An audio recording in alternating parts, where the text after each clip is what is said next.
No matter where you've travelled to or what you've done, nothing can prepare you for Sri Lanka. It is tropical, it is arid, it is beautiful, it is crowded, it is empty, it is alive with culture.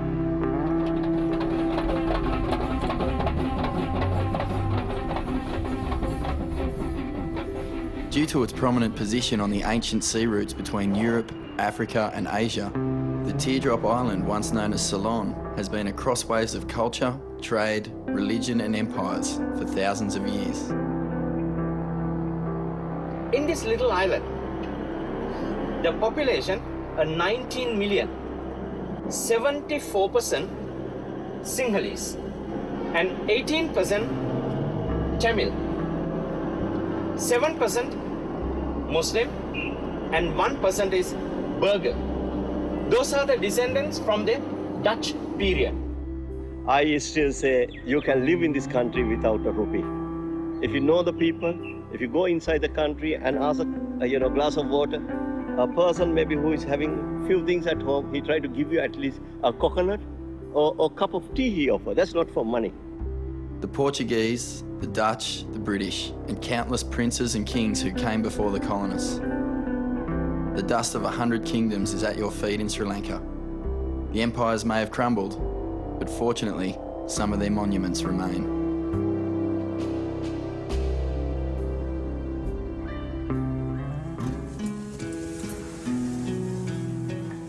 Sri Lanka has been a cradle for both Hindu and Buddhist religions. This 1,500-year-old temple barely gets a road sign or a mention in the travel guides.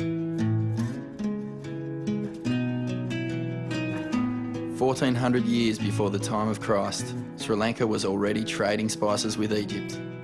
But somehow, in a land so ancient, there are still hundreds of miles of empty coastline, seemingly untouched, and rainforests as pristine as they were centuries ago.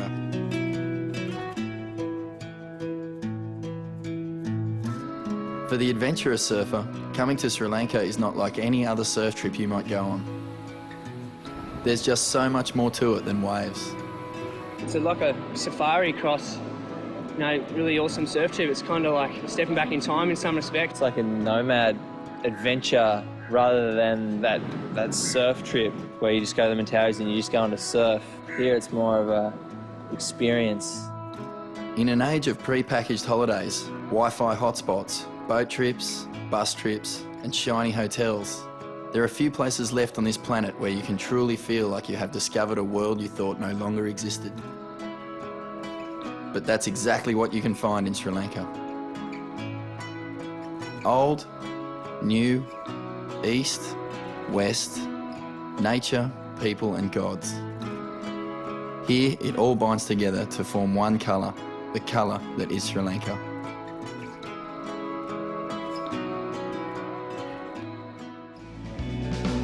We're here for the Sri Lankan Airlines Pro, a 6-star affair on the Association of Surfing Professionals World Tour.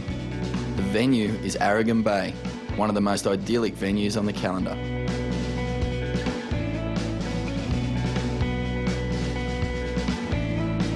To get there, we'll have to cross the entire country.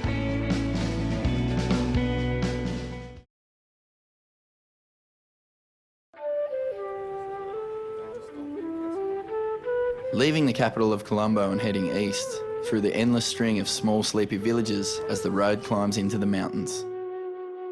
The rhythm of these villages revolves around the local market, or the pola, the heart and soul of Sri Lanka. It is here that one can discover the daily culture of Sri Lanka, where people trade goods, buy their food, or spend the day gossiping. Central Sri Lanka is dominated by a mountain range.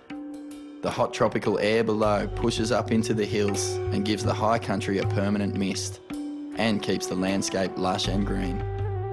With an average temperature of 16 degrees Celsius, it's the perfect environment for Sri Lanka's greatest commodity, tea.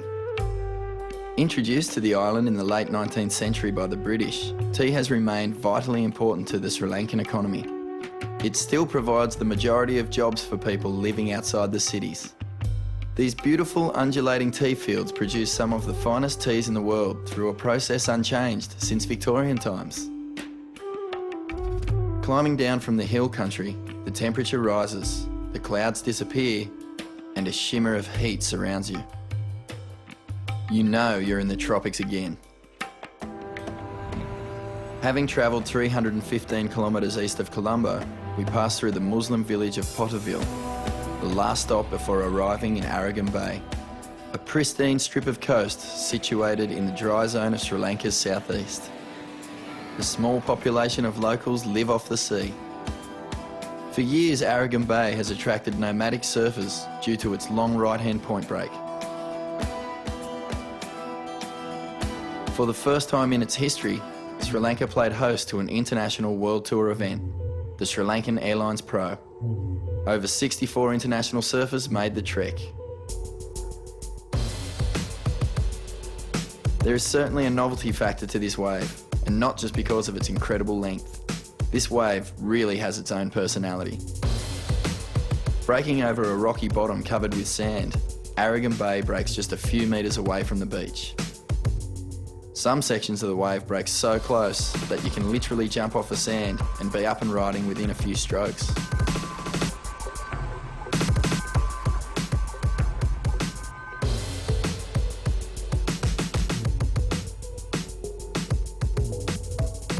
It's a wave, if your timing is right on the wave, you'll surf it well.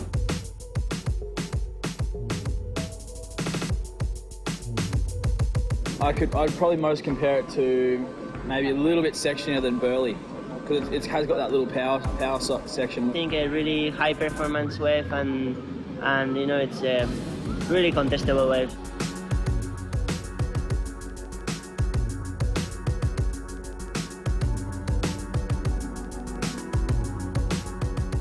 Surfing is virtually unknown as a sport in cricket-loving Sri Lanka, but with a wave like this in their backyard, a bunch of youngsters from Arugam Bay are on the verge of swapping their traditional profession of fishing to take up surfing. They've taken the initiative of forming the Arugam Bay Surf Club.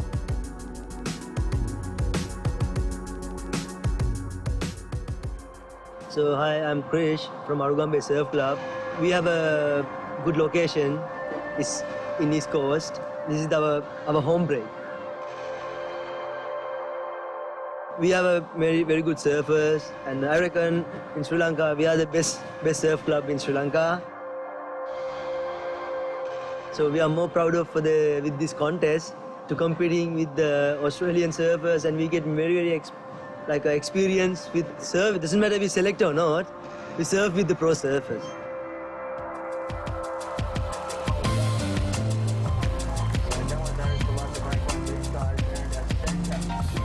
This is like a still dream for our boys. ASP, WQS. I think it's going to have a huge impact on all of the local surfers, because they're getting to see surfers that they've probably seen in old magazines sort of floating around. To have surfers like, you know, Julian Wilson and guys who are on the WCT, Drew Courtney, Blake Thornton, all come to their doorstep, it's probably just going to open up a whole new world of sort of what they can try in the surf.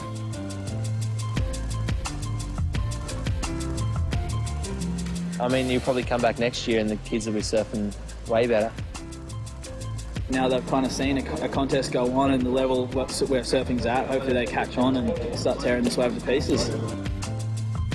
It's really nice to see all the locals here competing in this event. Really nice. I think they're all part of a history, and first time they're doing an international event here. Hopefully in a couple of years we can have professional Sri Lankan surfers. I feel, for me, surfing is an amazing sport. I'm not a pro surfer, I don't have much experience with the surfing, but I feel something with surfing. With the water melting the wax off your board and the air temperature close to 50 degrees Celsius, the chilly mist of the mountains behind us are a distant memory. Arugam Bay is hot, brutally hot. This is the dry zone of Sri Lanka's southeast. Coming up after the break, we'll explore more of this beautiful country.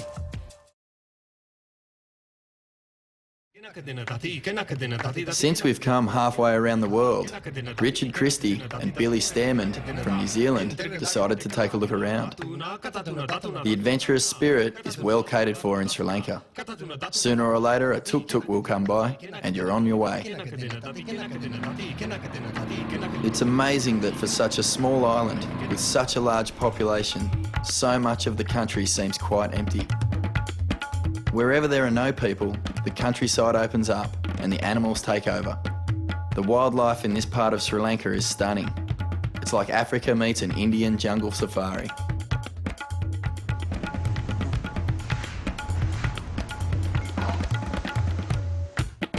Elephants have permeated every facet of Sri Lankan culture, history, religion and mythology. For over 2,000 years, Sri Lankans have lived with these graceful giants.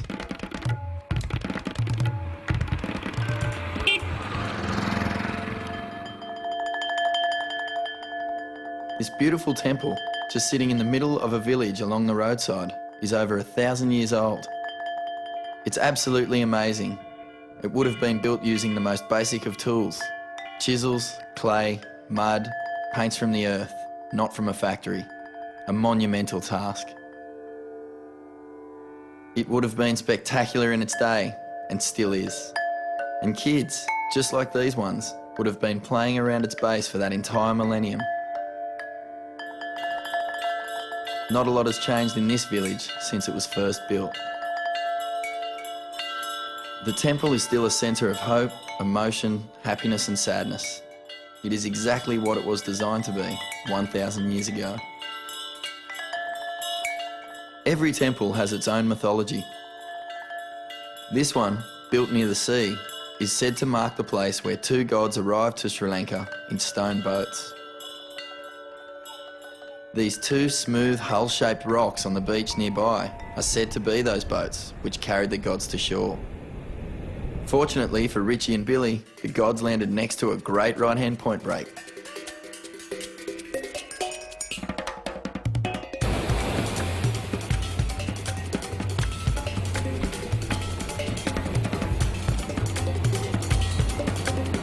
If this was Australia or California, there would be a car park next to the beach with shops and apartments on the headland.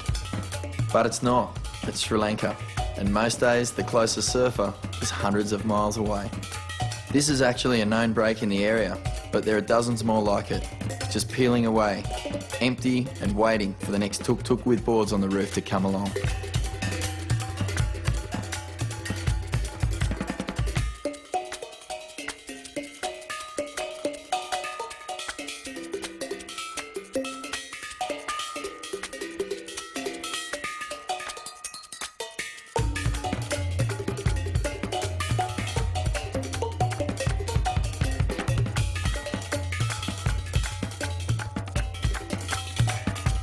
Coming up next, we get into the main rounds of the Sri Lankan Airlines Pro at Arugam Bay.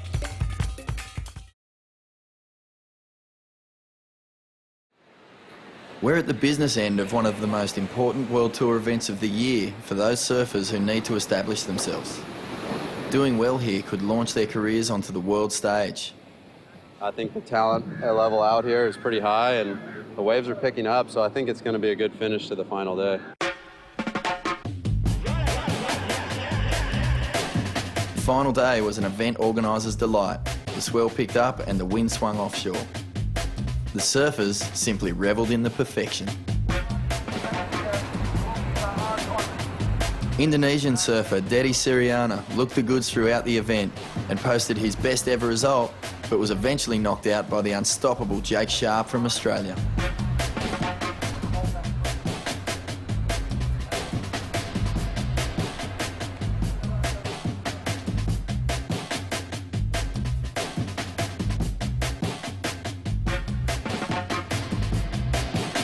Wildcard Julian Wilson, who was already famous in his own right, made his return from a broken leg and looked like the man to beat from his first heat. And I was kind of just searching for one of those kind of medium inside ones, and yeah, I got lucky with kind of double up, like really good one, had good pace to it and ran all the way through. Just dropped down real late and just made it back up into it and it just doubled up perfectly. This amazing tube ride from Opadchy secured him a spot in the quarterfinals. Junior surfer Davey Cathles turned up from Narrabeen, Sydney for his first World Tour event and impressed everyone with big, smooth turns.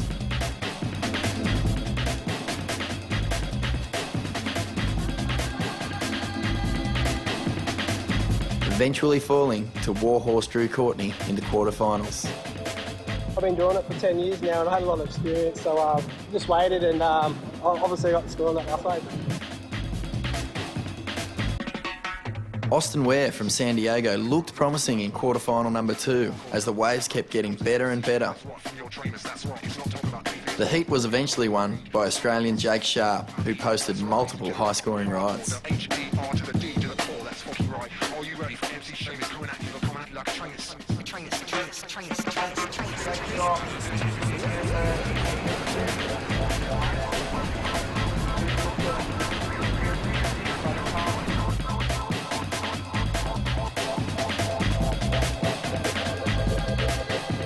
Feels so good to get this year started.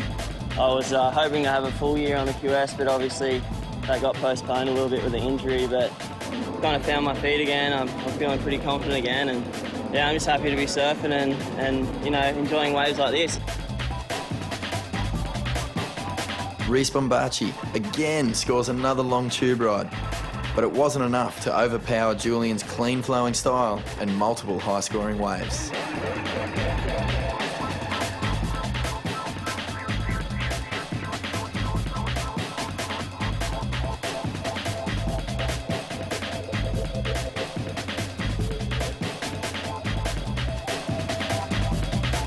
The waves really turned on for semi-final number 1.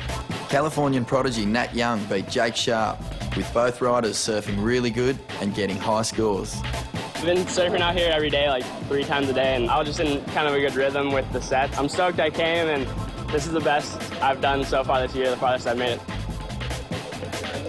Jake Sharp.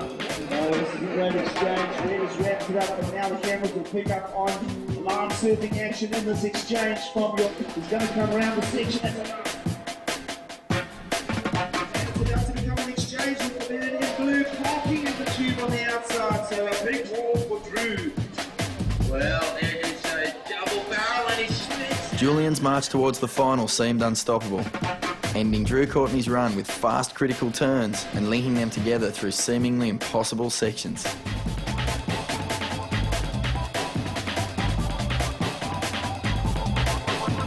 With the wind still perfect offshore and the waves now reaching up to 6 feet, the crowd on the beach just kept growing. The Julian Wilson versus Nat Young final saw some incredible surfing. Local school attendance was at an all-time low.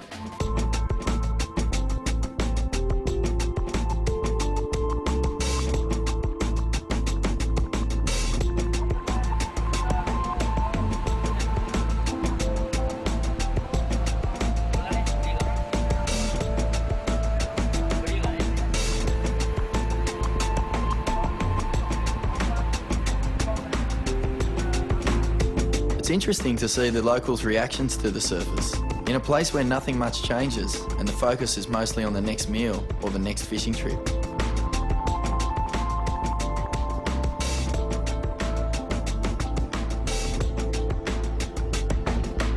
Nat only got a couple of good rides and could not catch up to Julian's high-scoring, flawless, top-to-bottom style.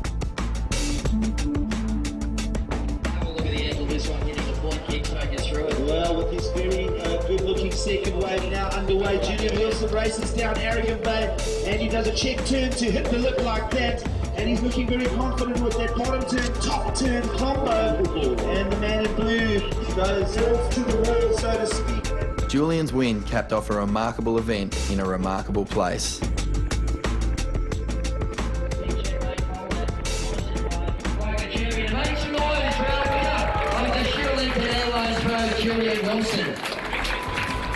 Just to get the year started this way, it feels insane, and I couldn't really ask for much more. Just try and keep some momentum going into the second half of the year. It's been an amazing trip, and all the people have been so nice and letting us take their wave for the week, and the food's great, and the little town school, and we saw elephants, and it's been a really fun trip. I'm over the moon. So stoked. The event was outstanding overall, and all that were in attendance agreed another magnificent venue had been added to the ASP surfing tour.